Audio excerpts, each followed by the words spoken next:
When the 1997 season started, fans were already looking forward to the Indian River Western Branch game. In Week 6, it's not quite the matchup everyone expected, but it promises to be a hot one. The Western Branch Bruins are not as good as everyone expected them to be. They're better. It would behoove them not to take the Indian River Braves lightly, however. The Indian River Braves are coming off a win against the Great Bridge Wildcats, which, even though it was close, seemed to pump the Braves back up. Even though this game will not determine the district champion, both teams will play with all the intensity of state finals. It remains to be seen which team will out-intense the other. Hello, everyone. Welcome to the 23 Sports Game of the Week. I'm Richie Babb here with Merlin Vaughn and Mickey Irving this week at Braves Stadium to see the Western Branch Bruins come in. Mickey, you talked to Coach Lou Johnson. Hey, you're the only undefeated team on the south side. What can you say? Well, you know, he's not going to say, hey, we're undefeated. We're going to come in here and whoop Indian River. You know, the Bruins aren't like that. They know they're in for a good ball game tonight. Don't forget Indian River, 3 consecutive regional championships. They have done what Western Branch wants to do. However, also don't forget the #1 offense in all of Tidewater belongs to the Western Branch Bruins, led by Keith Burnell. So how do you attack it? Do you try to trick them tonight, or do you go right at them with what you've been doing all year long? I asked Coach Lou, and this is what he said. We're going to do what we've been doing. If they can stop it, then we've got an alternate plan ready. I expect to put 10 up in the box and see if they can stop us. If they can, we might have to go to something else. But we feel like our ground attack is good enough to move it on anybody.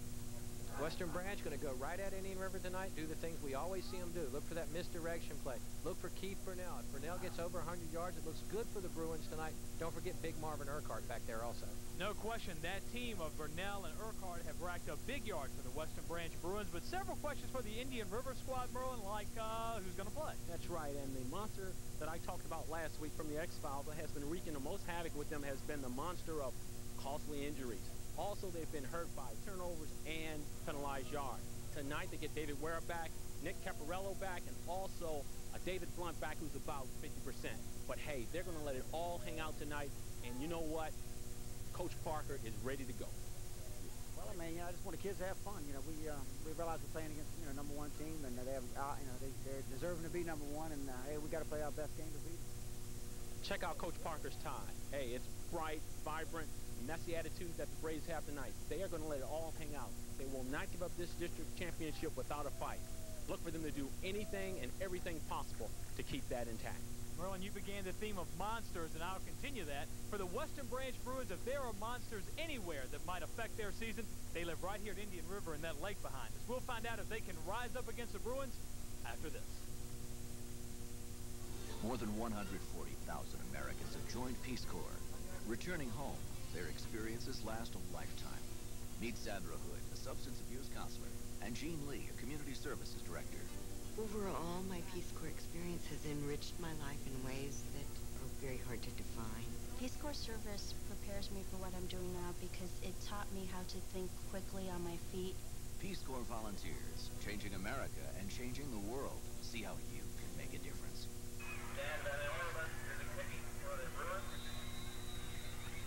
And here we are at Indian River High School as the Western Branch Bruins are here, and we get started with a kickoff. Western Branch booted away to the Indian River Braves, and they'll take over 1st and 10 right around the 32-yard line. Hello, everyone. Richie Babb here, Mickey Irving, Merlin Vaughn down on the field, the entire WCTV 23 Game of the Week staff. Mackey Stats here. We're just having a good time. And, Mickey, what's going to happen? I don't know what's going to happen, but as you mentioned, we do have the #1 team in all of Tidewater wearing the white and gold tonight against the boys in blue, the Indian River Braves. And Winborn quarterback last week. Guess what? Stooks back in there to start this game tonight. Stooks in at quarterback. 2 setbacks. He's going to keep the ball himself after what could have been a busted play. The Western Branch defense all over him, and he'll be lucky to get any gain out of that. Kenny Mosley breaks through there. That'll be a name you'll hear a lot tonight on this Western Branch defense, along with Omar Hurdle, Anthony Wolf, Roman Hurdle, the returning leading tackler from a year ago, be one of the guys you'll hear a lot. Douglas Casper, Frank LaMagna, Reggie Bonney. Big number 88 is Omar Hurdle. He'll be one of those defensive ends for Coach Lou Johnston tonight. In the backfield, Rashad Johnson. He tried to run the option right there, nothing doing, couldn't get it to the pitch man, and boy, these Western Branch Bruins are swarming back there. And you know, Mickey, something we might mention, I was talking to Robin Brinkley earlier tonight, and how many times Western Branch has had a good offense many times, but this is the best Western Branch defense I've seen in at least 15 years. In a long, long time. They are playing good, aggressive defense. And this season, they're not giving up a lot of yardage on the ground. They are giving up some yardage in the air, but rushing 30 yards against Norcom and only 5 against Wilson, their best 2 efforts of the year. So it's 3rd down and let's call it 11 for the Indian River Braves, still in their own territory. Pitch is going to go to Rashad Johnson. Going to try to go off the far side. He does get a gain, but only about probably 5 yards from the original line of scrimmage, and that'll bring up a 4th and 5, and in comes the Western Branch special teams. The Indian River Braves failed to get it going there on the first drive. They go back with Antoine Stooks, a man who quarterbacked at the beginning of the season. Winborn played last week. They don't get the first down. They got to kick it away to the #1 offense in Tidewater. Winborn will be in to punt. And the kick is away. Boy, not a very good one. Under some pressure, a low bouncing kick, and it will come to rest at the, is that the 45-yard line? No, 45. About the 45-yard line. Yeah, the 45-yard line. You know, that wasn't a great effort because Winborn really had a tough time fielding that ball. Not the best snap. He was just thinking, let's just get rid of this thing as quick as we can, and lucky to get it away at all. And now Western Branch, hey, when you're #1 in Tidewater, you don't expect a lot of breaks, but this is a break to start in Indian River territory. Sure is. They'll have 1st and 10 in Indian River territory. The 45 out of the wing tee. We'll shift down there as Western Branch's Emmett Johnson comes out closer to the near side. The handoff is going to go to Keith Burnell. Find the hole up the middle for a 1st down plus. He'll get out to the 30-yard line. Western Branch 1st and 10 at the 30. And that's what you're going to see. The leading rusher in all the Tidewater, an all Tidewater player a year ago, Keith Burnell, the 6', 195-pound senior. And he just broke through, and you see Deshaun Nichols making tackles. If you're an Indian River fan, that's not good because he's a defensive back, and that's a 1st down right there for Keith Burnell. 9:47 to play. Western Branch 1st and 10, wing tee. In motion is Rashad Cook. And the handoff will go to Cook. Off the left side, one man to beat. He gets by him in a hurry. Touchdown, Western Branch Bruins. And the thing about that is the good offensive line work up front that enables them to get into that backfield, and then it's just one-on-one. And with Cook and Urquhart and Burnell, they're going to win a lot of one-on-one battles. And let me tell you something, Mickey. That control of the offensive line, or of the line of scrimmage by the Western Branch team, was clear in the first play when Keith Burnell went around that side, and the containment was so good that, I mean, there were almost no defenders out there. Jeff Clayton led the way. Made a couple of great blocks. And I tell you, the kicking game's been an adventure, but that one goes through. An adventure. I like the way you put that. So they'll make it 7-0 with 9.5 minutes to play. And boy, Western Branch just coming in here and taking the bull by the horns defensively and offensively. If you're Western Branch, getting off the bus, you just did exactly what you wanted to do. You wanted to come in here, stop them, get the ball, bang, bang, put points on the board. Don't forget, Western Branch, the #1 team in Tidewater, but it's usually the team in blue who's ranked very high. Take a look at in the 90s, the way these ball games have gone. It's been almost all Indian River. Western Branch won in 95 and in 94, but 91, 92, 93, and 96, the Braves won, and they won pretty big. Scores like 24-12 and 34-6, 35-14, 21-7. And it's always seemed like this is the game that's pretty much kept Western Branch out of the playoffs. Yeah. So Western Branch knows this is a huge game tonight. Watch this touchdown replay now. You give it to Cook. Watch the offensive line work right there. Couple of good blocks. Everybody carrying out their blocks. Right here, it's one-on-one. Another good block from Jason Davis. And then when it gets one-on-one with Rashad Cook, he's going to win that battle, and that's what he did. Kick is away. Indian River will get another shot here, down by 7. The ball is going to roll out of bounds at about the 19-yard line. Without being touched. Scoring summary 2 plays, 44 yards, took only 35 seconds, a 31-yard Cook touchdown run. You know, it didn't take long to get the points on the board for the Bruins. And, you know, maybe the point that you made earlier, Rich, is exactly right. They've had a good offense in years past, but they just were not able to stop anybody. And you can see the concern on the face of Bob Parker.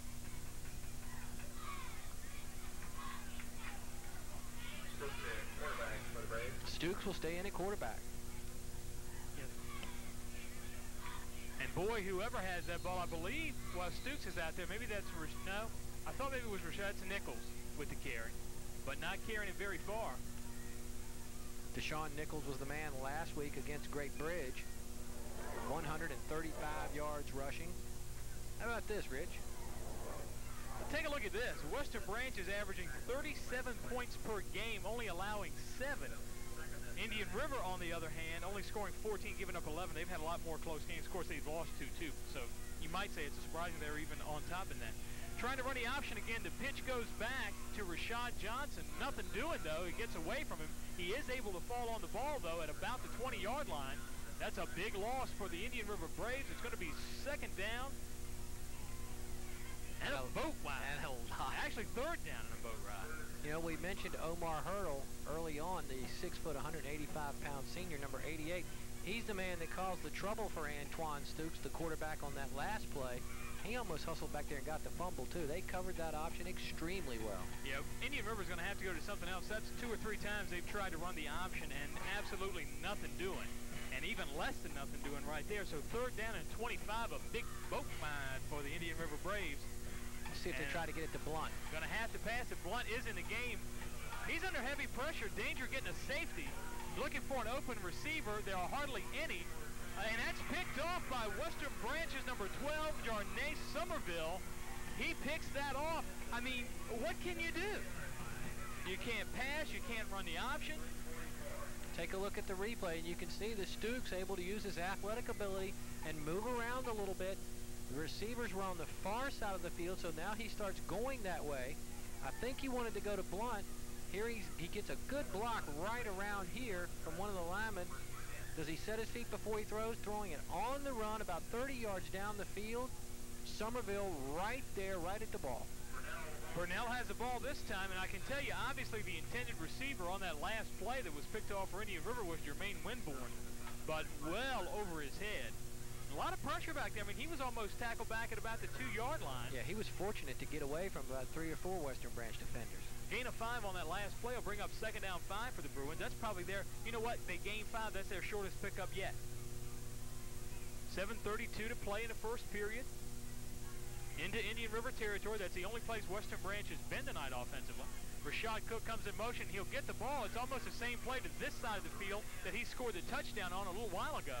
And he'll get out to the 25-yard line for a first down. And again, number 74, Jeff Clayton, with another good block that gives him the first down yardage. But Western Branch appears to be on all cylinders right now and showing why they are the number 1 team in Tidewater, because, boy, the offense is executing extremely well for Coach Lou Johnston.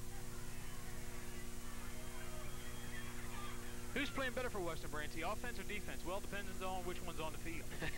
6:56 on the clock. Rashad Cook goes in motion. Probably won't get the handoff this time. This time it goes up the middle to Burnell, and he'll pick up 5 on that before he's spun around to the ground. A little different look there. You saw Urquhart throw his hands up in the air to make people think that they were going to pitch the ball to him, and a little quick inside handoff to Keith Burnell. The Indian River sideline, accustomed to being in the lead over the last few years early in ball games, and going to have to play catch-up tonight. I think that's the closest run to being up the middle that Western Branch has had tonight. Their offensive line is containing so well on the ends. Look at Indian River, everybody on the line of scrimmage just about, showing blitz almost. Yeah, trying to bring in the pressure. Look at that. And the handoff is successful nonetheless. Big Urquhart will get the carry. Marvin Urquhart for the first down. You know, Indian River's been in with a lot of changes. Let's see what's up on that Indian River sideline with Merlin. Despite the early interception, look for Antoine Stooks to be at quarterback most of the night. He took most of the snaps this week at practice. Now, as far as David Blunt is concerned, he was in the last series. Look for him to be used as a decoy in the middle of the field, but at the goal line, look for them to go to him. Now back upstairs. Thank you, Merlin. 5:42 on the clock. First and 10 at about the 15-yard line. Handoff will go to Burnell, who comes to the near side, but he is tackled in the backfield by Indian River's number 58, Derek Mosley. Derek, an all-district player last year, comes through there, makes the nice grab, decided to go low and get Burnell around the ankles and trip him up.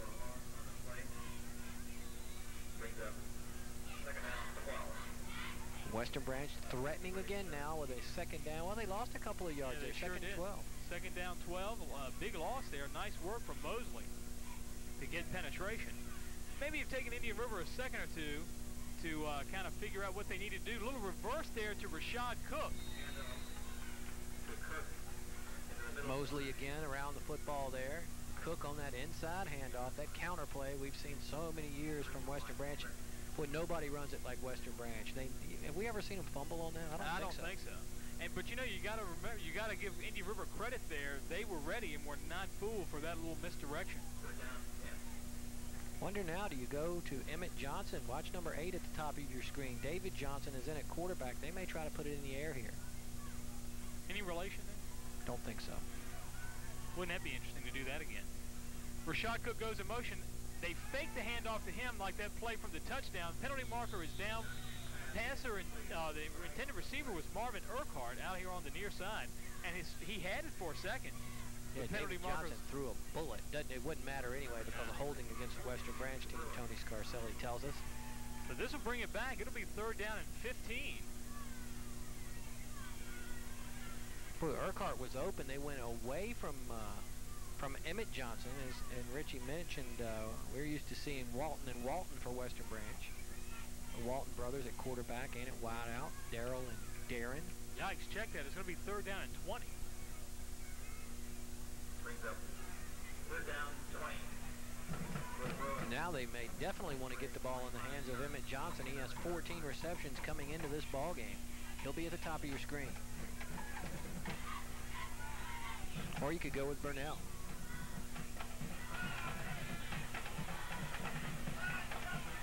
Calling the signals. In motion goes Burnell. He'll get the pitch, try to get some blockers in front of him, and he's out near first down territory. I believe this will have to be a measurement, Mickey, and a penalty marker goes down. Oh, we have some... and that is a late hit. That might be an ejection in this ball game. Some extracurricular activity. Not sure who the first penalty was on, but I will bet you good money that the last penalty was on Indian River. Watch Keith Burnell and watch why he is so highly recruited. Gets the pitch right here. Reads the block, cuts off behind the block of Jeff Clayton again. The nice little hesitation. You know, he gets extra yardage there if his feet don't slip out.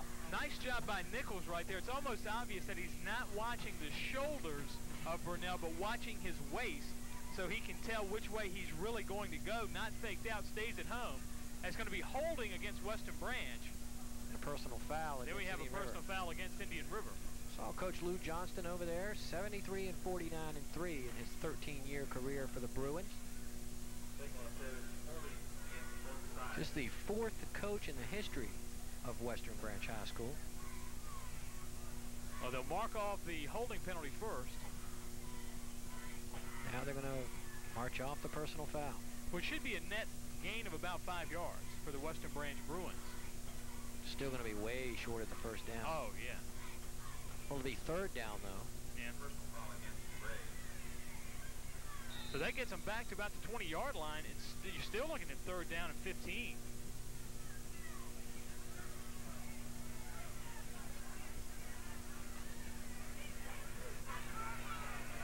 They have a lot of options they can go to, though. Cook's had success. See Urquhart and Burnell in the backfield. In motion is Omar Hurdle. Rashad Cook. Now in motion comes Burnell. He'll get the pitch to this side. Same thing. He picked up some yards on that time. He's got a lot of Indian River Braves to beat, and he almost broke that loose. Thanks, though, to Delano Dyson. Yeah, there were a lot of blue shirts there, and Burnell just seemed to run right by everybody. And this you do not like to see if you're a Bruin fan, because Rashad Cook down and holding his knee. He's one of the many offensive weapons on that Western Branch team, and boy, if you're a Western Branch fan, you don't want them to be without any of those threats. See Keith Burnell kneeling rather, right in front of Rashad Cook. This will give us a chance to look at the Southeastern District standings. You see the Hornets are 2-0 in district play, 3-2 overall. Nesbitt River still undefeated at 2-0. And of course the Bruins a perfect 5-0, 2-0 in the district. Indian River got their win last week against Great Bridge to get their first win of this young district schedule. Great Bridge 0-2. Hickory and Smith also 0-2 in district play. I think Oscar Smith was probably expecting to be a little bit better than 1-4 at this point. And you see Lakeland there at 3-2, and Nesbitt River 2-3, but 2-0 in the district. Rashad Cook goes off under his own power. In fact, jogging off the field. That's a good sign if you're a Bruins fan. Into the game is Troy Outland, number 7. He'll go into Rashad Cook's place. And he will go in motion. And they look to go. Pass intended there for Western Branch's Emmett Johnson. I like the play. I like the call. You go to Emmett Johnson there. He has good size. Emmett is 6'3", 185. But I think David Johnson maybe should have held on to that ball just a second longer, because I think Johnson was going to sprint across there open, but just overthrown. Coach Johnston showing faith in his defense, Mickey. Deciding not to try for the field goal. As you said, their kicking game a bit of an adventure. Well, extra point wise, I think I'll check, but I think they have a miss like almost in every game. Yeah, at least one miss in every game kicking extra point. So they decide to go for it on 4th down. They don't get it. Indian River takes over on downs. They'll have first and 10 at the 15. Boy, some block back there by Western Branches. If I'm not mistaken, that's number 56, Avon Hodges. Just laid somebody out back there, one of the offensive linemen. We'll get a small gain on that. It'll be 2nd down, and let's call it 9.5. Nichols on the last carry there. And Deshaun, as we mentioned, had a big week last week. Scored his only touchdown of the year against the Wildcats. Interesting game at Great Bridge tonight. Oscar Smith in town. Homecoming night. 2:26, getting in the waning moments of the first period. The handoff is going to go to Nichols. He'll come to the near side, get past one tackler, but not anymore. But I tell you what, Mickey, he picks up about probably 5 or 6 yards on that play. Troy Outland and Kenny Mosley there. You know, maybe as you mentioned, Rich, the Braves just had to settle down a little bit. I mean, they have been down at this end of the field the whole first quarter, but only given up 1 touchdown. So now they're starting to gain a little yardage offensively, get their confidence back. You know, they can read the papers. They know they're playing the number 1 team. Sure. Minute 44 now. Nichols will get the call again. He's hammered at the line of scrimmage. It would appear at this point, though, that the Bruins are hungry, and they appear to be a very strong, very physical football team. Actually, he does get beyond the line of scrimmage, bringing up a 4th down and 1. They got to kick it away. Got to. This deep in your own territory, you got to kick it away. Got to. Especially as much trouble the Indian River not controlling the line of scrimmage by any stretch of the imagination. Don't think they're going to go for the block here. I think they'll try to go to get the return and start again in Indian River territory. Deep for Western Branch, Emmett Johnson. He'll just let the ball roll past him. Indian River will down at around the 35-yard line, so Western Branch will start first and 10 in their own territory for the first time tonight. Indian River sideline, the Braves trail by just a touchdown. And the familiar blue on blue. And we've played Name That Uniform before. Of course, that resembles the Penn State uniform with a Florida State helmet. Yeah, exactly. Western Branch, the Delaware helmets, not the Michigan helmets. They look a lot similar, but not I think there's one more stripe or on the Michigan helmet, I think. Or something about the stripes. I think one thing is the stripes meet in the back. Okay. On this Delaware, I think that's one. And I think the thing in the front is different. Urquhart will get the call and pick up 4 or 5 yards before he's brought down by, I tell you what, this guy's been all over the place. David Ware, number 51. And I'm sure that the Indian River fans are happy to see big number 51 back on the field. He's been injured earlier this season. Didn't play last week, we know, on the game of the week. David, 6'3", 242. Good size in there. Just a junior. He'll be around the football a lot tonight. Keep an eye on number 51. Gain of almost 7. We'll call it a 2nd down, a long 3. In motion for Western Branch, Franklin Magna. Going out to the far side. To the near side. Oh, boy, Burnell gets the call. Not much doing for him, as I was saying. To the near side, that was Emmett Johnson, number 8. And actually was open out there. Not designed as a pass play, however. And that's the end of the first quarter. And suddenly the Braves are, you know, it looked bad when the Bruins come in here and stop the Braves immediately and get an easy touchdown. But now they're buckling up and playing better football. They really are. And now this is starting to look more like the more competitive game that we had expected. Let's go down on the field to Mr. Merlin Vaughn. A crucial injury on the Bruins sideline. Wingback Rashad Cook sustained an injury to his right knee. Someone rolled up on it. He's trying to loosen it up on the sideline. He is not back in the game. He's being replaced by number 7, Troy Outland. Now, Coach Louis Johnson is all too familiar with a situation like this last year. Darrell Walton went down the starting quarterback, and the Western Branch had a 500 season. Indian River this year had their leading receiver, David Blunt, go down. He's back in the game tonight, and this weather, being 80 degrees, will keep his hamstring loose. Now back upstairs. We'll keep a lot of things loose in this warm weather. It's like August. Thanks, Merlin. Good work down there. He's hustled on all the way to the other side of the field. Sure, Dr. Gregory's giving Merlin all the info over there. Sure. There's the left-handed quarterback, David Johnson, and he'll be leading the way here to start the second quarter. A 3rd down and 3 from the 45-yard line. Johnson gives it to Burnell, looking for a couple of blocks, and that Indian River defense now, Rich, is starting to pick it up again, and Jesse Sneed around the football. Take a look at those first quarter Mackey stats at the end of the first quarter. Western Branch, of course, up 7-0. 96 yards on the ground. And Indian River negative 1 yards on the ground, and that ends up being the total for each. 3 penalties against Western Branch for 20 yards. 1 penalty, 15 yards for Indian River. 1 turnover for the Braves. Time of possession, though, pretty close to even. The Bruins now are going to have to kick the football away. Kick is away, a good high kick. Stooks is around the football, and he'll back up. It takes an Indian River bounce, and it's down by Troy Outland.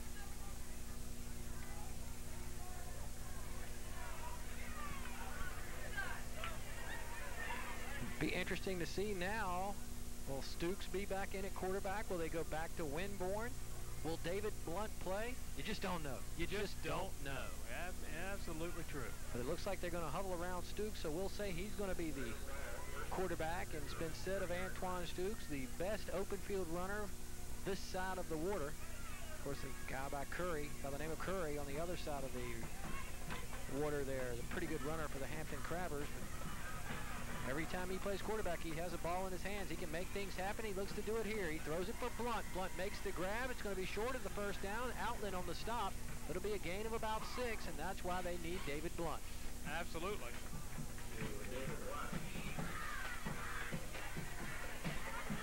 Blunt, even though he's missed about the last 3 games, is the 3rd leading receiver in the Southeastern District. After looking at those yard totals, look at this. Western Branch gave up 103 yards on the ground last week to Lakeland, 12 yards in the air. But Indian River, and look at the difference in these teams. Western Branch played a 3-1 team. Indian River was playing a 1-3 team.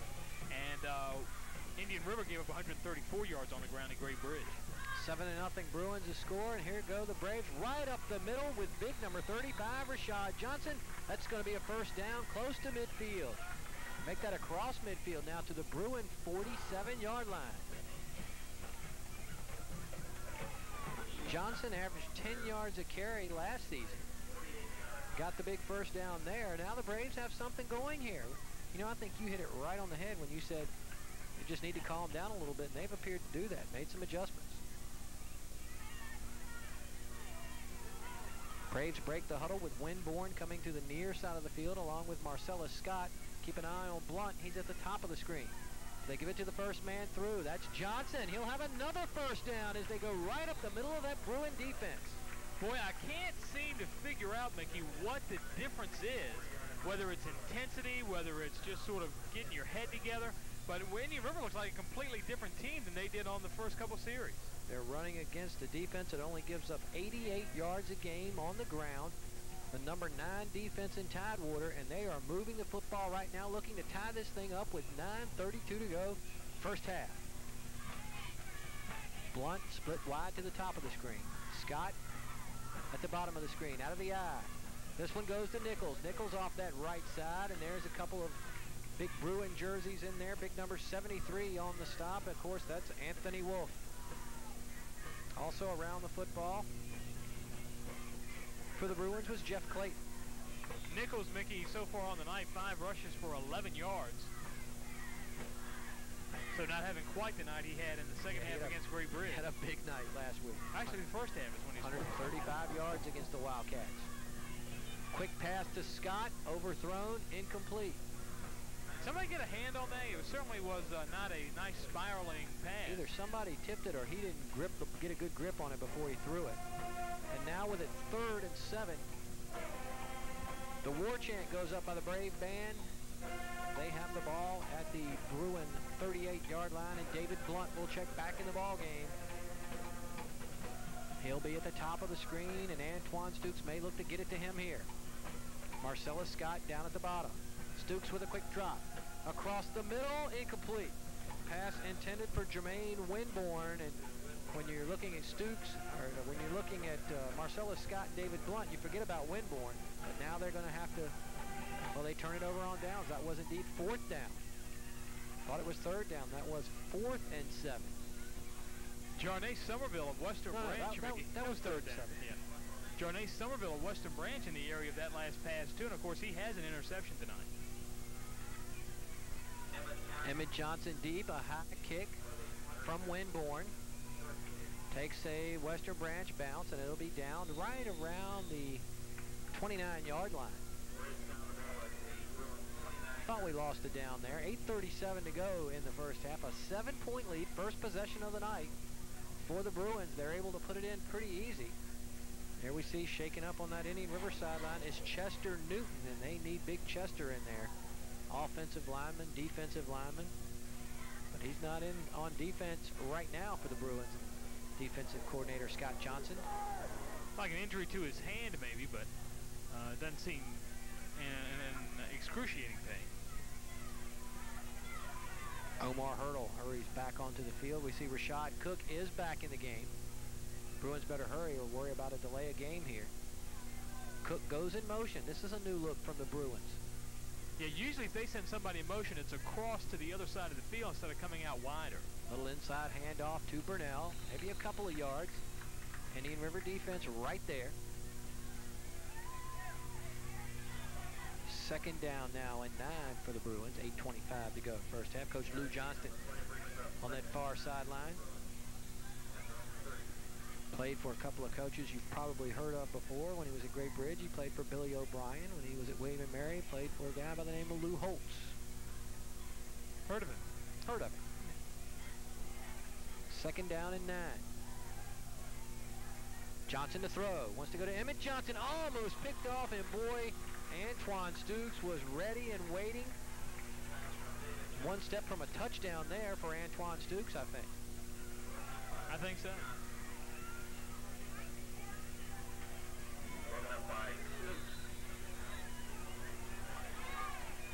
Okay, Mr. Babb. Yes. 3rd down and 9. Deep in your own territory. You do have the 7-point lead. Just run the ball here and then kick it away. Well, now still 8 minutes on the clock. I try to get it here. Let's see what they do. They send Emmett Johnson to the bottom of the screen. The wingman, Rashad Cook.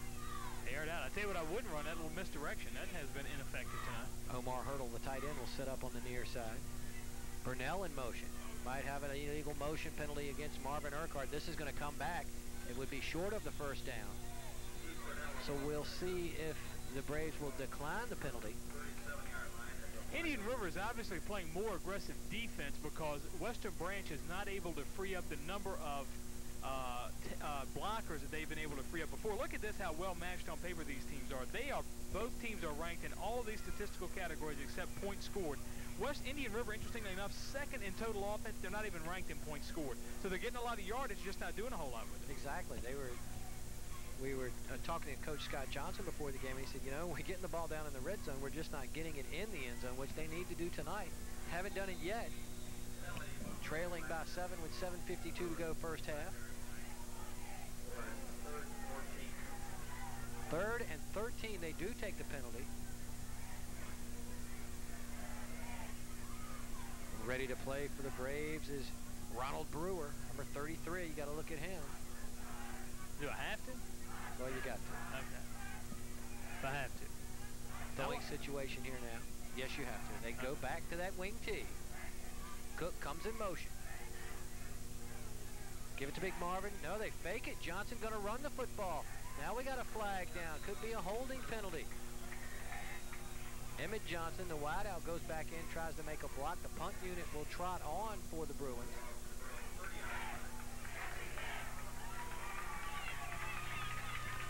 Characteristically, Mickey, Indian River playing everybody close. Tony Scarcelli will let us know what the penalty is. And it will be declined. It's a holding against the Bruins. So the Braves are going to get the football back with 7:15 to go first half. I feel like I've been watching two different games. I feel like I've changed the channel. You know, first Western Branch overpowering on both sides of the ball, and now I switched the channel, and now here a team in blue is doing pretty darn well. Rashad Cook, a great kick here. Nichols fields the football, goes to the far side. He'll get about 10 yards, and the Braves will start with great field position at the 43-yard line. They need to get something going offensively. Not a lot of passing. We're halfway through the second period already, and not even 30 minutes have expired. A couple of passes have been incomplete. David Blunt did catch one pass from Stooks earlier.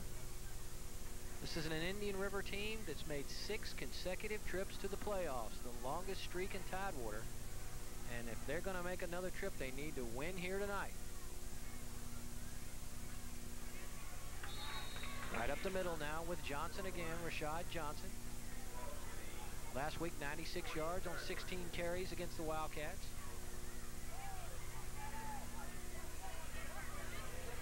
Now they're starting to get about 5 or 6 yards every run.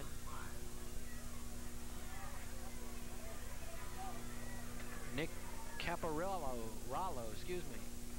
back in offensively this week for the Braves. One of the offensive linemen. Could be the reason they're having success, but they run right into Jeff Clayton there.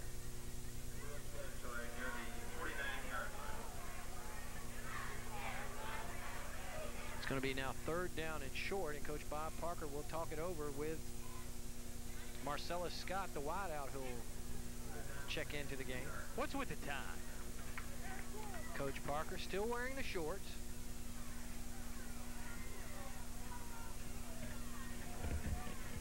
However, a little more dapper tonight in the, is that metal flake? I don't know metal what it is. Flake gold tie. 5:36 to go, first half. 3rd down and 2 for the Braves. Trying to keep the drive alive here. Big 3rd down play. They want to throw complete across the middle to Winborn. He has the first down and more. Jermaine Winborn on the reception. You know, that's odd, Mickey. That far past the line of scrimmage, he's a good 15, 20 yards away from the line of scrimmage, and he is ridden down by number 62, Kenny Mosley. That's a lineman's number. So he had to dodge a tackle. That's the only reason. Boy, Kenny Mosley close to a face mask penalty there, too. Just a couple of penalties so far here in the first half. And Stooks looking very good after the week off at quarterback, where Winborn played last week. He's moving the Braves down the field now as they have a first down from the 33-yard line of the Bruins. Johnson up the middle. Again, they're going to be happy to get that 4 or 5 yards every carry. Sure. They get 4 right there. Anthony Allen will check into the game now and give the play to the quarterback, Stooks. Stooks last year rushed for 537 yards, had 8 touchdowns. Lined up in the backfield, lined up at wideout, played some quarterback as well. Wherever James Boyd didn't play, it seemed like Stooks did play. And we'll tell you how James is doing at Penn State. We have those statistics for you tonight. 2nd down, 7. Stooks to run the ball, pulled down and thrown down to the ground by Avon Hodges. But you had the feeling there, if Hodges lets go, that Stooks goes around the corner. Watch the strength of Hodges. Look at Hodges come through. He just kind of pulls him down by his jersey. Did anybody block Hodges? Didn't have a chance to. He flew right by him. Well, that's a big play because that makes it 3rd and 10 now from the 34.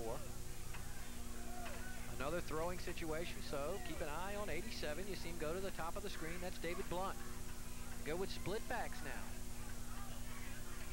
Johnson and Nichols in the backfield, and now Johnson goes in motion.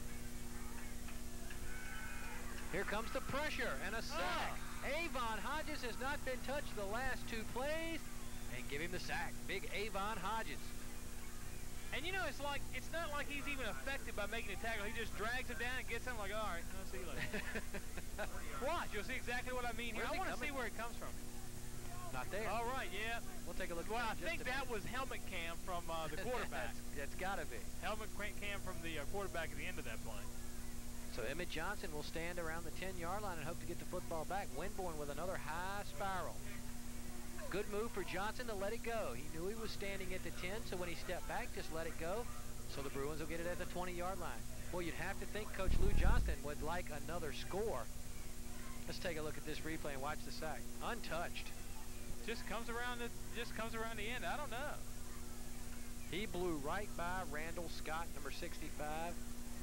I don't know how Coach Beard and his defensive guys are doing it, but I mean, he's just blowing them away.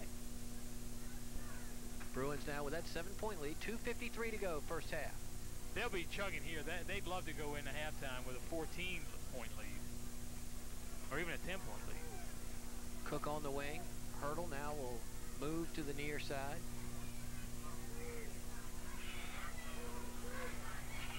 They give it to Urquhart, a huge hole. Urquhart breaks it to the outside, still on his feet, gets a first down.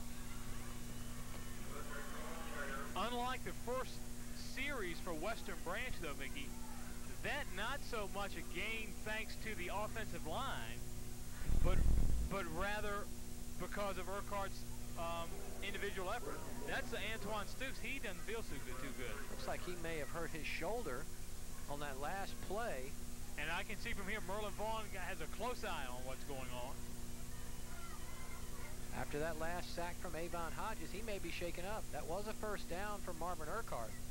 Cook now will go in motion. They give it to Big Marvin again. He bangs it to the outside, close to a first down, stopped by Winborn. Gain of about 9. Boy, you look at that play, and it looks like Urquhart is around a lot of blue jerseys, and then suddenly it looks like it's a little 2-on-2 drill out there where he's got a couple of blockers and only 2 defenders are around to try to stop him. And we can see it is definitely a shoulder problem, and it may be the way that Avon Hodges got through there and hit Stooks from the blind side, really, and he landed on that shoulder. And don't forget, he was pulling his jersey from that side, too, up around the play shoulder. Before. Right. Second down and 1. Cook goes in motion. Give it to Burnell, and Burnell gets absolutely nada. Urquhart having a little better luck offensively in this quarter than Burnell. Delano Dyson on the stop. His second call here in the first half. And the Bruins are coming in here 5-0.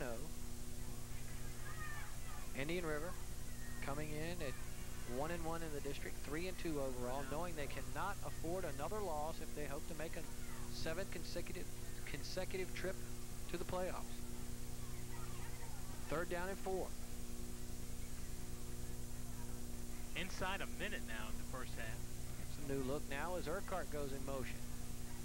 They give it to Burnell right up the middle. Not going to get it. It's going to be short. It's going to be 4th and about 1 or 2 with 46 seconds to go in the first half. What are you going to do? Well, now it's looking more like that's a long 2. Yeah, make it 4th and about really 3. Yeah, we'll call it a short 3. Coach Lou is letting the clock run down. Braves don't monkey around. One thing I know they're not going to do is attempt a field goal. Braves don't monkey around. Nice use of the bananas there for the O. I like that. For the O and general decoration of the scene. They're going to run the clock down. And then run a play. So even if Indian River is able to take over, they won't be able to do much with it. Down to 8 seconds now. Long count. Maybe they're just going to take a delay of game. That's exactly what they're going to do. Good move from Coach Lou Johnston. Because by the time they kick the ball away now with 4.4 seconds remaining, it's going to be the last play of the first half, and they'll take that 7-point lead into the locker room. Not a bad idea. That's why he gets the big bucks. That's why he's done it. I doubt he'd agree with that. For 13 years. Has he been at Western Branch that long? Been at Western Branch for 13 seasons. Wow. Which, by the way, is so not... then he directly succeeded Dick Arcula, who was there for 13 years prior to Lou Johnston. So next year he'll be the senior coach in the history of Western Branch. Lou already the most wins as a coach at Western Branch. Down to 3 seconds now. They can just let the clock run out again and fall on the ball here. The clock has expired. They give it to Urquhart. Great play from Coach Lou Johnston there. Now the first half's over. You gotta like that. You gotta like that. To kick it away. That's right. Indian River doesn't even get a chance to get their hands on the ball to end the first half. So, Mickey, surprised 7-0 at half? Well, I tell you what, it was a very quickly played first half. It didn't seem like anybody was able to establish a lot. A couple of good stops, kept the ball on the ground, but Western Branch jumped on them quick. Let's go down to Merlin Vaughn and see what Bob Parker thinks. Coach, you're doing well in the first half. Move the ball some, been bogged down. What do you tell them at halftime? Hey, this guy just got to pick it up another notch. You know, we're beginning to play with them now. Now we got to play a little better than they do to win it. Okay, Coach, wish you well. Guys, the news is not good from the Indian River sideline. Starting quarterback Antoine Stoops, right behind us, has sustained an injury to his left collarbone. Possible fracture to his left collarbone. They're going to evaluate it, reevaluate it at halftime.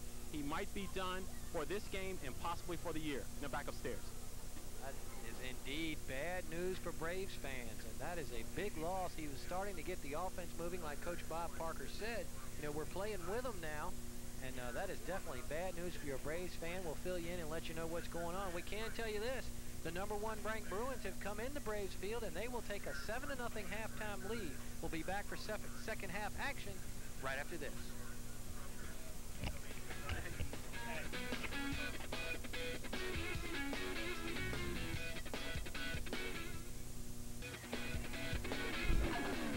Back in Braves Field at Indian River, Mickey Irving and Richie Babb upstairs. Merlin Vaughn on the sidelines. Bob Mackey keeping stats.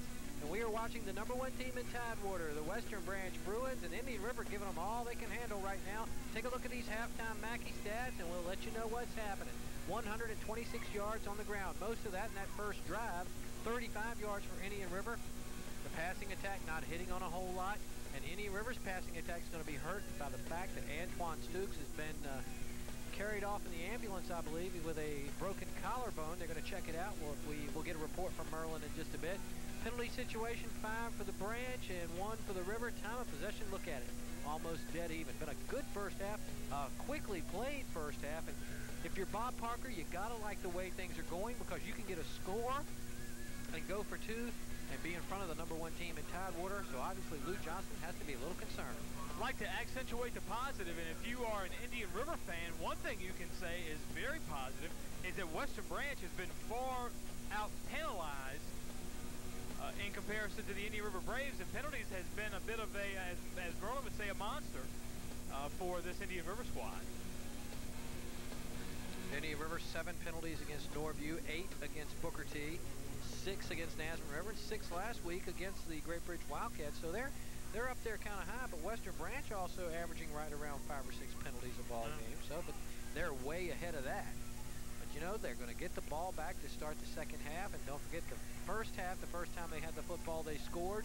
So Indian River's going to see if they can hold them and try to get some points on the board. The Bruins will get the football to start the second half, and Richie Babb to take you through the third quarter. Thank you very much. The kick is away, and that'll be taken by an up man who touches it and has trouble holding on to it. He will have to fall on it, but he does so. He's able to cover it. That's number 22 for Western Branch, Roman Hurdle. That's a nice name. Roman. It almost sounds like a track. It sounds like a track event. He excels at the Roman hurdles. Well, if they're Roman, they must be moving, so they're hard to jump. Well, no, as in like like an Italian. Roman, yeah. Go ahead, Coach Johnson. Coach Johnson on that sideline. You got to punish him. Got to hit and hit hard. It's always been an aggressive Indian River defense, and they played well in the late going in the first half. In motion for Western Branch, Omar Hurdle. That's Johnson in the quarterback in motion now. Rashad Cook to this side. The handoff is going to go to Keith Purnell. Not a whole lot doing for him. He'll get, what, a yard, 2? Derek Mosley right there again. And, you know, I think you hit on it early in the first half when you said that the Braves are daring the Bruins to throw the football. This time when you when they get ready to go, watch, and you'll see about 11 guys, some 7 or 8 yards off the line of scrimmage for the team in blue. So even though now it's 2nd and 10, they might drop a couple of guys back. They are really putting a lot of pressure up on that offensive line of the Bruins. 2nd and a short 10. Rashad Cook in motion to the near side, and he'll get the ball this time, trying to follow Marvin Urquhart through the near side. And Urquhart doesn't really, there's nobody seemingly for him to block, but as soon as he goes through, the Indian River defensive line on that side just sort of collapses. Lou Johnston on that far sideline says now we're facing a 3rd and long, and maybe they're going to put it up in the air. But around the football again was Derek Mosley on that last play for the Indian River Braves. 3rd and 9 here now. Are they going to run the misdirection? Are they going to put it up top? Keep an eye on number 8, Emmett Johnson.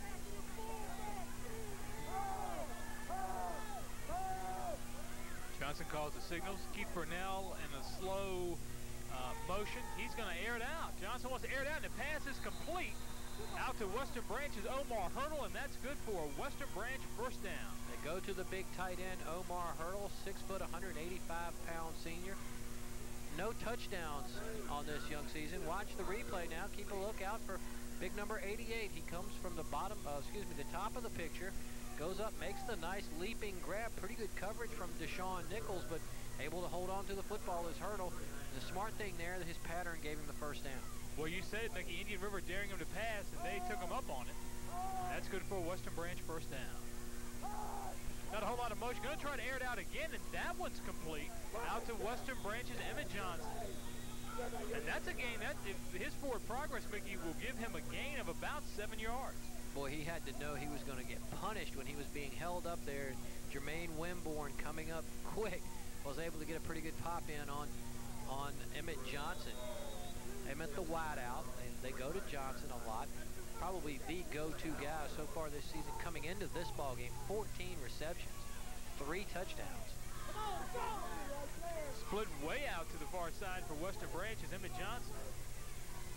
This time we'll give it to Keith Burnell. They've opened it up a little bit with their passing game, and Burnell is out for a first down and more. One guy to beat, and he's not going to do it. Credit Indian River's number 5, Marcellus Scott, for the tackle. Without his speed, that's 6 points for Western Branch. Take a look at this replay. You think he stopped right here along the line of scrimmage. He gets hit by a couple of blockers. Clayton with a good block there, and he gets into the backfield. He's hard to stop, but a great move right there.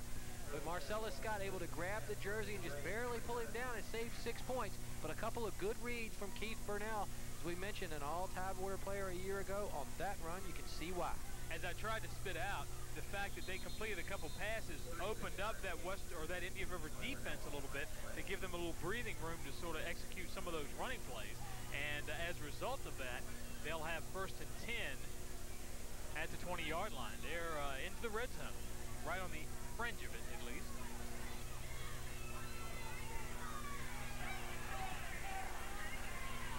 Johnson's a quarterback, calling the signals. Burnell comes in motion to the near side. Urquhart will get the call. Bounces off one tackle at least, slowed up by Indian River's Delano Dyson. Been in on a couple of calls tonight. Deshaun Nichols finishes the play off. They will get a couple of yards there. 2nd down and about 7 or 8 now. And boy, that was a great run from Keith Burnell. But the offensive line also was doing a lot of the work. We saw, I did mention Jeff Clayton downfield on one of those blocks. There you see big Jason Davis, number 66, lines up beside Jeff Clayton. That Burnell run was the best containment the Western Branch offensive line has gotten on the defensive line for some time. It'll be 2nd down 8. Try to air it out.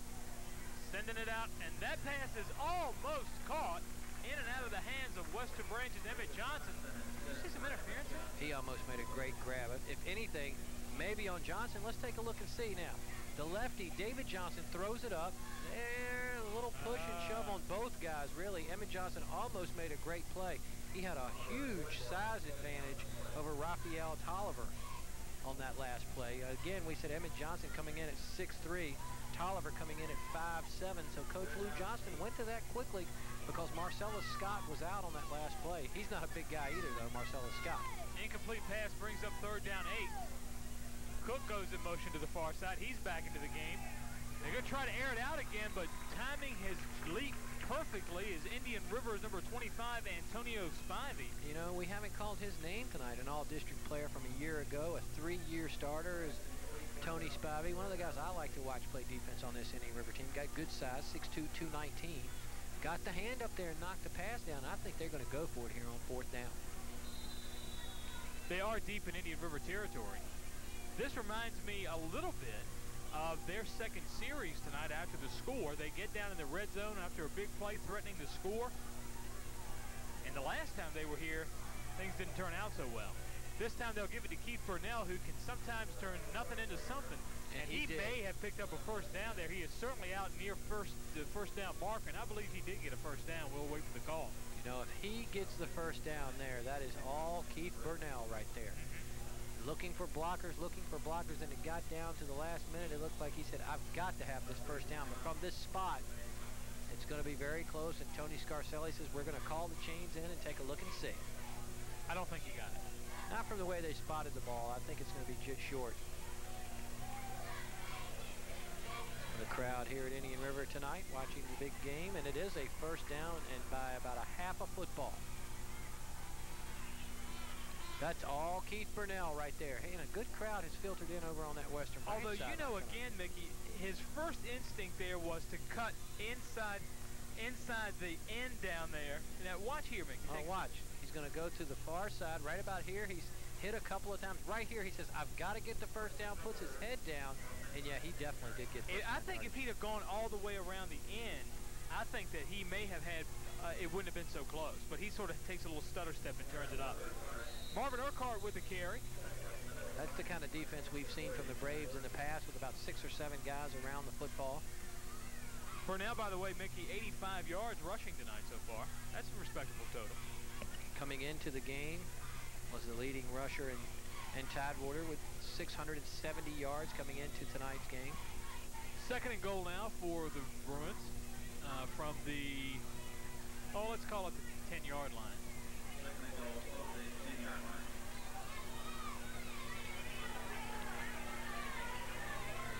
It's all or nothing. They have to get the touchdown. Long play to develop. Rashad Cook, though, will take it around the other side into the end zone for Western Branch touchdown. A couple of good blocks from Anthony Wolf and Jeff Clayton in there again. As you mentioned, a slow developing play, but when it did develop, a huge hole for Rashad Cook to run through, and Cook now has 5 touchdowns on the season for the Western Branch Bruins. You know, the Western Branch sideline, Mickey's breathing a little easier, a little more room to work now. You can see the white shirts there doing the good job up front, and once he got past about the 5-yard line, it was all over, and Cook goes in untouched. Yeah, now it's at least a 2-score difference. That's a nice looking extra point attempt right there. It's good, and that'll bring up a 14-point lead for the Western Branch Bruins. Dan Van Orman kicks it through, and now warming up on that Indian River sideline is number 30, Damian Hartwell. Hartwell, a 6'1", 205-pound senior. We have never seen Mr. Hartwell quarterback in a varsity game before here on Channel 23, but they may leave Winborn at the wideout position. He's played well tonight. Take us through that scoring summary, Mick. Okay. 10 plays, 75 yards, a counter drive that Coach Lou Johnston would love to have to start the 3rd quarter. 5:07 the time of possession, and it's capped off, of course, by the 10-yard Cook touchdown run. We said exactly that's what they wanted to do. They needed to come out and get another score. And Deshaun Nichols will want to get the football back and get things going for the Braves, and he will be standing about the 3-yard line. Nichols is deep. We know he can break them loose if he wishes. Kick is away, and let's see if this Western Branch score has pumped any life into their special teams. No. That's a big gain here. Sure is. Nichols gets out to the 45-yard line and then some, almost to the 50-yard line before he's brought down. Nice pickup there from Nichols, and Western Branch sort of just ran into the Indian River wall and were very well contained. They weren't able to get to the really even to the hash marks. Take a look at the replay and watch what Richie says as all the white shirts are in the middle of the field. You see them all there, so he moves it to the outside of the field. Breaks one tackle here with the stiff arm, does Deshaun Nichols, and anything he gets here is just extra, and he got about an extra 10 yards down there, but they're starting close to midfield. Indian River 1st and 10, down by 14 out of the I formation. First guy through will get the call. That's Rashad Johnson, and he's out for a first down. If not a first down, it's going to be 2nd down and 1. Look at this. Against ranked teams, Western Branch has already played 3 ranked teams, and they're 3-0 against them. Indian River's only played 1 ranked team, and they lost to them. Johnson with the run there, and the war chant comes up again as the crowd showing some excitement, but in at quarterback, by the way, is number 7, Jermaine Winborn. Thought it was going to be Hartwell. I did too. Winborn out of the I formation, just turn around and give it to Rashad Johnson again, and I believe he did get a first down on that dive. You know, they have had some success running the football between the tackles tonight after, you know, maybe a little case of nerves early on, as you mentioned. Coach Bob Parker in his 6th season, of course, brought the first state championship back to the city of Chesapeake. Third quarter already halfway over. Going to pitch it back to the tailback Nichols this time. He'll try to turn up field, and he does for 5 or 6 yards. Well, after that last run from Johnson, he has 37 yards in the ballgame. These guys, Johnson and Nichols, really set off each other very nice. A couple of nice running backs back in that backfield.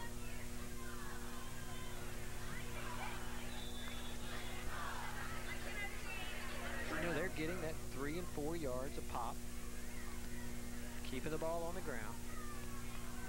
Stooks did give them the threat of a running quarterback and probably a little bit better throwing arm, maybe because he has more experience than Winborn, maybe the only reason. Could be. Winborn's going to give it to Rashad Johnson again. Play is just, the exchange is just slow enough that it allows the Western Branch defense to get in there and fill that hole with about 5 guys. And that's exactly right. That exchange, that handoff, lucky that doesn't end up in a fumble, because they knocked it around a little bit, and that could be the difference between Stooks and Winborn.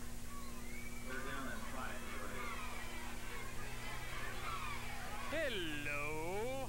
That's what the Indian River offense is saying right now. Hello. But they need a 3rd and 5. 4:27 up on the clock. We're having some fun now, and so is Rashad Johnson. Not now. That fun lasted about half second.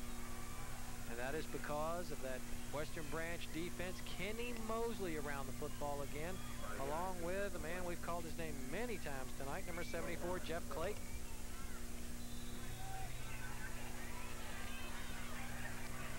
So it's 4th down in Western Branch territory. You're down 14-zip. You got to go for it here with 3:55 to go 3rd quarter. Can you believe how quickly these quarters are going? Receivers all over the place now for Indian River. And one passer. Ooh. Did he hold on to that? Blunt got the first down. I think he was interfered with, pushed around. I think Douglas Casper hit him before the ball gets there. But watch Blunt. Smart receiver, runs the pattern where no matter what happens, all he's got to do is catch the football to get the first down. That's why this guy is so highly recruited. A taller version of Sean Foreman. You know what's interesting? He's done so well, Mickey. You look at the statistical rankings of players in pass receiving. Blunt of Indian River is number 10, 10 receptions, 169 yards, 4 touchdowns, averaging 16.9. That's the highest average. And he missed the last 3 games. Missed 3 games. That's what's incredible. What's not incredible is that Nichols will get the ball and pick up 3 or 4 yards for the Braves. You know, we said he's been compared to Sean Foreman, except that he has better size. Well, Sean Foreman is just the leading receiver for the West Virginia Mountaineers as a junior, one of the leaders in the Big East Conference. 32 receptions on the season for Sean Foreman, 432 yards, and 3 touchdowns for the Mountaineers. Pretty good season. He was not an overpowering player, but he was very exciting because he could break it at any time and make some pretty incredible receptions as well. After this play, we'll go over some names who are playing Division I football who played in this game a couple of years ago. 2nd down 6 for the Braves out of that I formation again. And this time the pitch will come to number 5. That's Marcellus Scott, who's cutting across the field, but he doesn't pick up very much. That's the play that Antoine Stooks scored on a week ago against Great Bridge. Talk about guys who played for Western Branch and Indian River who have moved on to the next level. Chris Snyder for Penn State, starting, number 91, 8 unassisted tackles and 2 tackles. James Boyd also as a true freshman, seeing playing time at Penn State, former Indian River player, already with 7 tackles on the season. Not too shabby. No. Inside 2 minutes to play, 3rd down 8. Small loss on that last play. Jermaine Winborn wants to pass, nobody open, plus a lot of Western Branch players in his face. And as a result of that, he'll lose a little bit on the play. It'll bring up 4th down. And let's call it a long 8, short 9.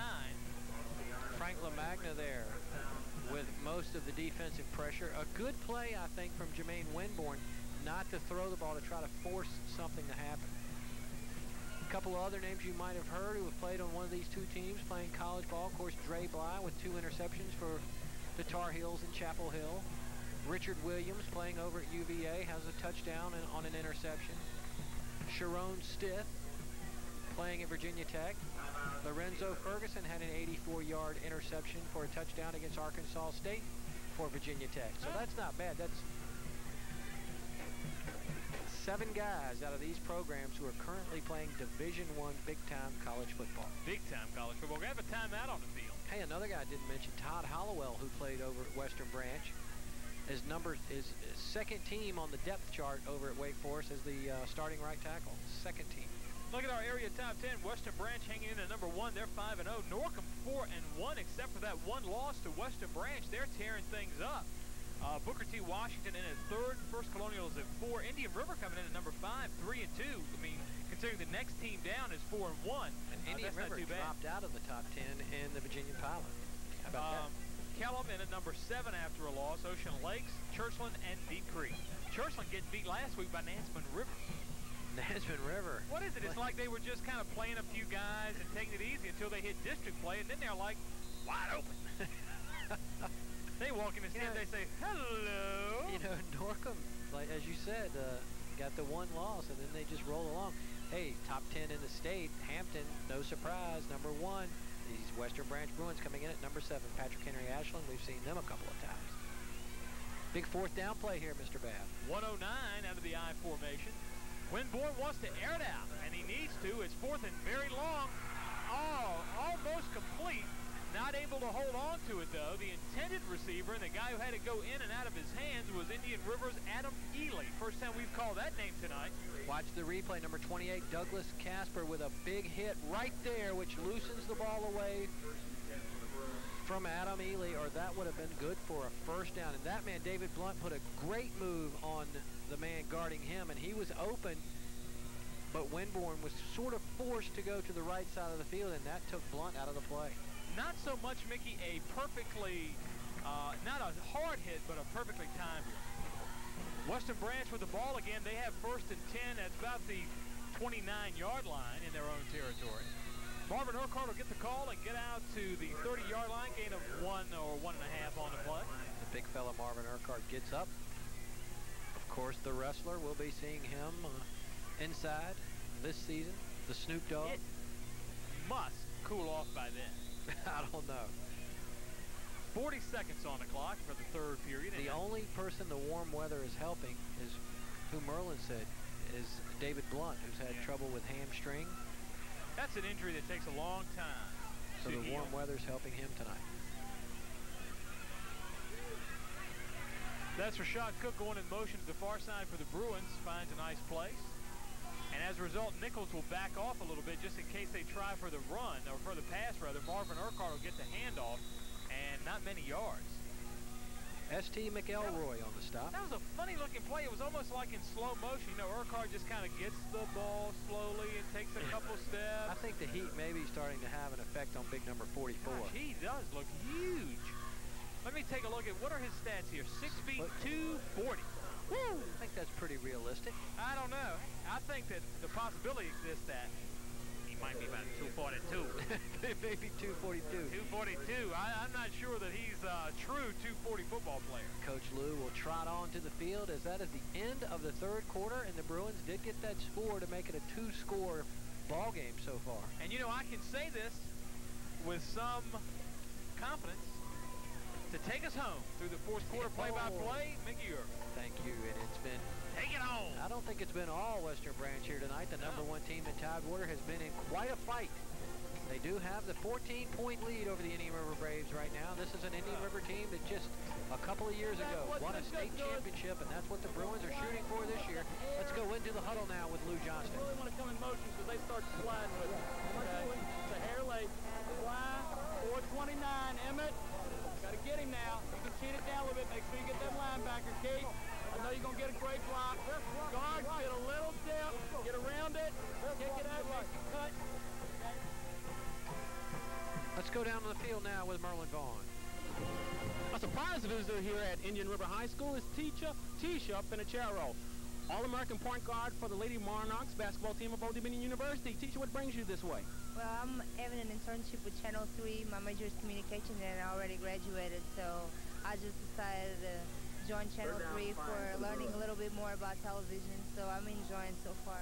Okay, now, in Portugal, where you're from, football is more like soccer. What do you think about this American style of football? Well, actually, we call this American football, and we call football soccer. So, and I was not very familiar with the game, but I'm learning, you know, I basically knew what a touchdown is, but I'm learning a little bit more about the game, and I'm having a good time. Okay, what about the Lady Monarchs this year? How do you look? Well, we lost Clarice and Stacy, and of course they were a huge part of the team, but we brought 5 freshmen in, and the people that are going to be back from last year, I think we definitely have a great team again, and we're definitely going to work hard to get the championship back, you know, to get back to the Final Four and bring it home, because last year we got the silver, but we won the gold this year. All right, hey, now practice starts in about 10 days or so? Yeah, next Friday is going to be Midnight Madness, so I'm looking forward to start practicing with the ball. You know, right now it's just preseason. The hard part of the season, I guess, is running and lifting weights and all that, but I'm looking forward to start playing again. And our first real game is November 23rd. We're still a long time, but we're getting ready now. All right, hey guys, Midnight Madness is next Friday at ODU. Come out and support the Lady Monarchs. They're back upstairs. Hey, nice job, Merlin. Good to see Tisha Pinachero. Boy, she's a great player, too. One of the leaders of that Lady Monarch team. Took them to the Final Four last season. Somebody needs to come up and get Bob Mackey. He is just trying to get down the field and check her vocabulary. See what other words she might know. 14-point lead as the Bruins had to kick it away. They get it to Blunt there, and he's upended after a gain of about 1 or 2 on the stop was Troy Outland. About some third quarter Mackey stat. Hey, let's see. The score 14-0, 185 on the ground to 58 yards for Indian River, 12 yards in the air, 20 yards in the air for Western Branch. I mean, rather for Indian River, but big advantage in total yardage for Western Branch. Also, though, look, a relatively big advantage in time of possession for Indian River. And the turnover, really, this is the one time, Mickey, a turnover didn't hurt him very much. Only 1 turnover in this ball game so far. Well played 3 quarters so far. A little inside handoff now to Johnson. He'll have a first down close to midfield. We'll call it the 45-yard line. And the Braves appear just a step quicker coming off the ball on that play. Still really anybody's ball game. You know, you get the feeling that we got last week at Great Bridge, where up until 5 minutes left in the game was anybody's. Right there, really nice running by Rashad Johnson, but also some nice control of that line of scrimmage by the Indian River offensive line. Also, it looked like the umpire made a pretty good block on a couple of the Western Branch Bruins out there trying to get out of the way. Dangerous position back there, about 10 yards off the line of scrimmage. Winborn in at quarterback, and there is some movement.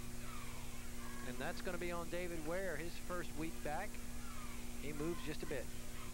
I'd like to mention that the 25th annual Tidewater Festival of Marching Bands coming up here at Indian River High School Saturday, October 18th. So that's a week from the Saturday following this game.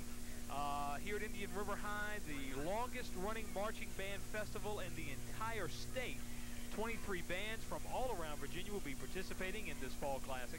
It's an all-day event 2 p.m. to 9 p.m. Some great marching bands all over the area and from all over the state. So the Festival of Marching Bands.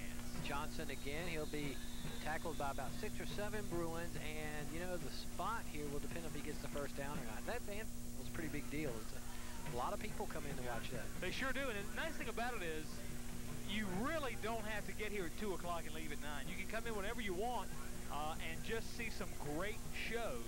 Next week, Mickey, we take the big white and blue red bus. We'll be heading to Oscar Smith High School where the Western Branch Bruins will come in. We'll get to see them again.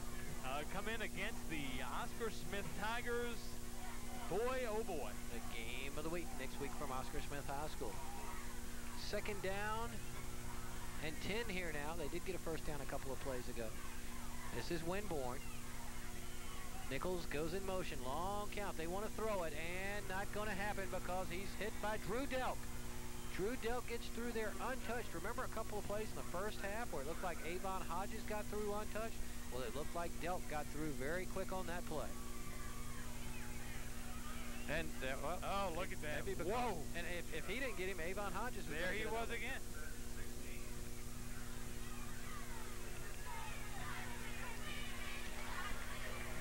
8:10 to go in the ball game. Don't forget your game of the week times. Sundays at 10 a.m., Mondays at noon, the doubleheader on Thursdays, and of course Saturday. Start your football weekend right here on Channel 23 at 10:30 a.m.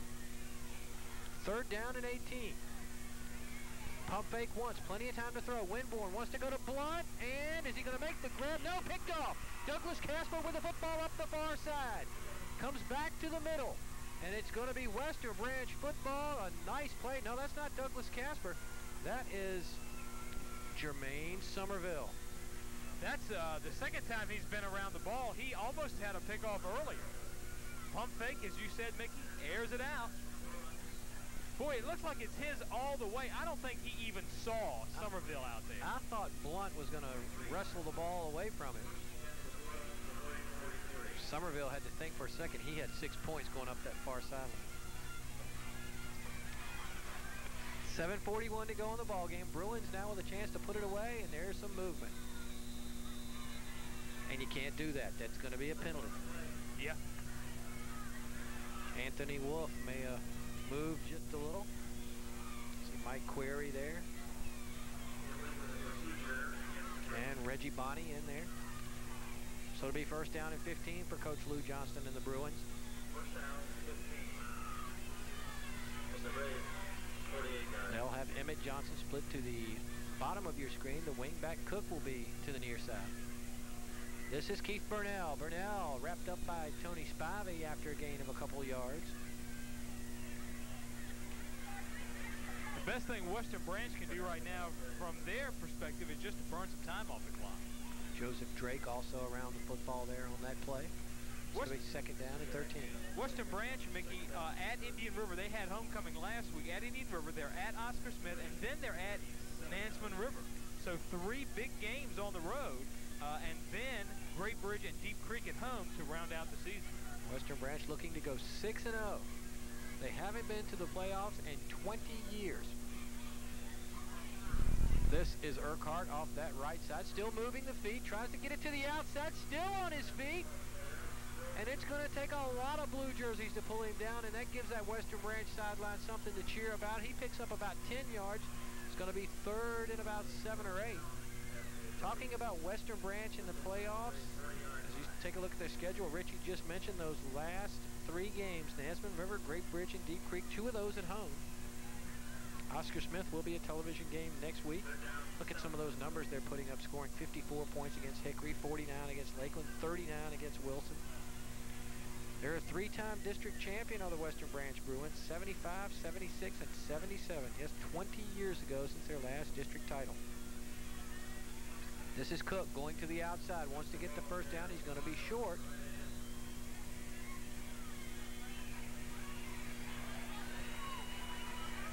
Well, time for that mascot matchup, Mickey. Western Branch against People, which is what they're playing tonight, of course. And the Indian River Braves are 3-0. Indian River versus Animals is 2-0. So right there, you knew it had to be a close game. Something's got to give. Something's got to give. It's It's 4th down, and we'll call it 3. What's interesting, Indian River having trouble against crustaceans. Indian River having trouble against people. They're 1 and 2 against people. Something I did not know. Burnell sets up on the wing now. He goes in motion. 4th down and 3. Inside handoff, Cook running east-west, and that's not going to get it. Deshaun Nichols and Tony Spivey right there, and a flag. I think he said something not too nice. Well, that will tack on 15 yards against the Bruins.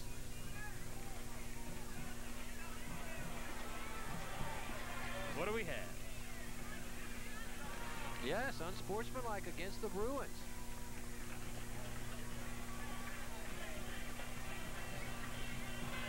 I think that's an unsportsmanlike penalty. Top 10 least favorite pregame foods eaten in the WCTV truck. And it's a long and distinguished list. Let's do that again. Let me give you that top 10 title again, because I'm not saying it again.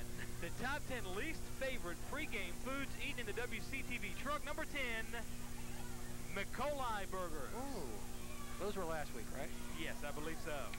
Number 9, Dominatrix pizza. Ooh, I hate that. I don't even eat in the truck when they have that. Number 8, Rocky Mountain Oysters Rockefeller. Definitely pass on that. We'll get back to that after this play. Oh, man. I can see where this is going. 5:21 to go in the ball game. Not too many oysters in the Rocky Mountains. Winborn gives it right up the middle on the carry. Stanley Cuffey, the freshman, and he'll want to know about these foods. Oh, absolutely. Stay away from number 7, the mediocre. Nothing like some mediocre okra. Yeah, well, but it's not as good as the really goody okra. Number 6, bagels and socks. I don't know if that's like a reference to the baseball team or the Clinton's cat, which is my guess. Oh. We'll get back. We'll get back to the top 10 after this play. 2nd down and 8. Cuffey's going to go in motion now. Winborn under pressure, swings it around to Johnson. Johnson cuts it back, looking for the first down. He'll be short. It'll be a 3rd down and about 3 now from the, about the 38-yard line. The number 6 least favorite pregame food from the WCTV truck is